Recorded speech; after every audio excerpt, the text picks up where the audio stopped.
এক মহিলা প্রশ্ন করছে ডক্টর জাকির নায়েককে, আচ্ছা আপনি তো বললেন হিন্দু মুসলমান খ্রিস্টান বৌদ্ধ সব ভাই ভাই, তো সব যদি আমরা ভাই ভাই হই, আমি তো হিন্দু, ওই মহিলা বলছে আমি তো হিন্দু, তা আপনার মক্কা মদিনে আমরা যাইতে পারি না কেন?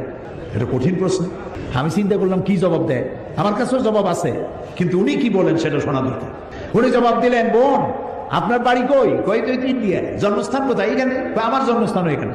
আচ্ছা বোন আপনি কি জানেন যে ইন্ডিয়ায় এমন এমন জায়গা আছে যেখানে এখানে জন্মগ্রহণ করার পরেও সে জায়গায় আপনি আর আমি যাইতে পারি না, এরকম জায়গার নাম জানেন? কোন এরকম জায়গা থাকবে কেন? আমি ইন্ডিয়া জন্মগ্রহণ করছি, সব জায়গায় যাইতে পারি। উনি বললেন মোটেই না, এখানে এমন এমন জায়গা আছে যেখানে আপনি আমি প্রবেশ করতে পারবো না, তার নাম ক্যান্টনমেন্ট। ক্যান্টনমেন্টে আপনিও ঢুকতে পারবেন না, আমিও ঢুকতে পারবো না।